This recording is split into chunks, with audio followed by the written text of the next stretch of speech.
পুরো সরিষা ক্ষেতই রেস্টুরেন্ট বানিয়ে ফেলেছেন প্রবাস ফেরত মিন্টু মিয়া। সরিষা ক্ষেতের মাঝে চেয়ার টেবিল আর ছাতা বসিয়ে তৈরি করেছেন ব্যতিক্রমী এই রেস্টুরেন্টটি, যেখানে ফুলের ঘ্রাণ তো বটেই, খাওয়া দাওয়ার পাশাপাশি উপভোগ করা যাবে সরিষা ক্ষেতের মনোরম প্রাকৃতিক দৃশ্য। পরিবেশটা আসলে অনেক ভালো। এখানে আমরা এরকম আসলে আগে কখনো পাই নাই। প্রাকৃতিক ভাবে বসা যাইতেছে এখানে, আবার খাবারের মানও খুব ভালো।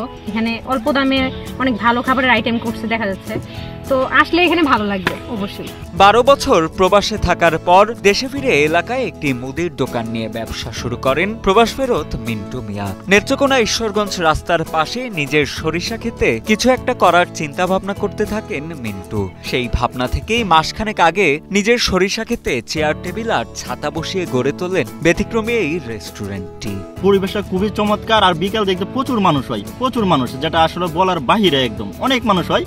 যা বিষয়টা দেখে আমার খুবই ভালো লাগে। ফেসবুকে দিয়ে যা সবসময় মিন্টু কফি হাউস এরকম 1000 টাকা খরচ করেও এরকম প্রাকৃতিক পরিবেশে আপনি কোথায় বাংলাদেশে কোনো জায়গায় পাবেন না। প্রথম দিকে পাড়া প্রতিবেশী ও পরিবারের সদস্যরা তার রেস্টুরেন্টটি নিয়ে উপহাস করলেও সরিষা রেস্টুরেন্ট এখন লোকসমাগম দেখে তারা সবাই বেশ খুশি। প্রতিদিনই তার সরিষা ক্ষেতের রেস্টুরেন্টে ভিড় করেন বিভিন্ন শ্রেণী পেশার মানুষ ও দর্শনার্থী।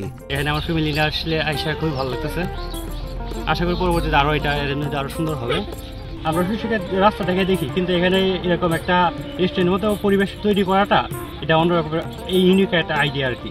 মিন্টু মিয়া জানান, দুবাই ও বেঙ্গালুরে সুপার শপে বেশ কিছুদিন কাজ করেছিলেন তিনি। দেশে ফিরে সেই অভিজ্ঞতাকে কাজে লাগাতেই গড়ে তোলেন ব্যতিক্রমী এই রেস্টুরেন্টটি। প্রতিদিন সকাল থেকে মধ্যরাত অবধি সরিষা ক্ষেতের রেস্টুরেন্টে দেখা যায় মানুষের আনাগোনা। প্রতিদিন রেস্টুরেন্টে বেচা বিক্রি আছে প্রায় 10,000 টাকার। ব্যতিক্রমী এই রেস্টুরেন্টের মাধ্যমে একটি সফল ব্যবসা গড়ে তোলার পাশাপাশি পরিচিতজনদের কর্মসংস্থানের সুযোগ হয়েছে বলেও জানান প্রবাস ফেরত মিন্টু মিয়া। মাথা থেকে চিন্তা ভাবনা আসলো যে সরিষা ক্ষেতের ভিতরে মাথায় 4-5টা ছাতা দেব। ছাতা দেওয়ার পরে এখানে রাস্তা রাখলাম, সবকিছু রাখলাম। মানে আইডিয়াটা প্রথম যখন করি তো সবাই অনেকেই পাগল টাগল ডাকছে আমাকে, যে পাগল ডাইনো কি করে এই সেই। কিন্তু দেখা গেছে এখন বর্তমানে যে পরিবেশ আছে, সব জেলা থেকে মানুষ এখানে আসতেছে, আইসা এই ফটো তুলতেছে, ভিডিও করতেছে। অনেক মানুষের ভিডিও দারুণ করে এই এখানে ভাইরালও হয়ে গেছে।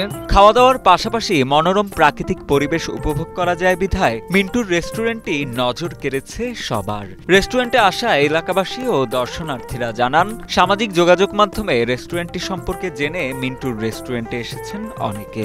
সরিষা ক্ষেতের প্রাকৃতিক পরিবেশে এমন রেস্টুরেন্ট আর কোথাও দেখেননি তারা। রেস্টুরেন্টের খাবারের দাম ও মানও ভালো বলে জানান ঘুরতে আসা দর্শনার্থীরা। ভালো প্লেস যদি আমি বলি তাহলে আমি ফার্স্ট টাইম এরকমই দেখেছি যে সরিষার ক্ষেতের মাঝখানে একটা রেস্টুরেন্ট, এটা খুবই রেয়ার, পাওয়া যায়ই না।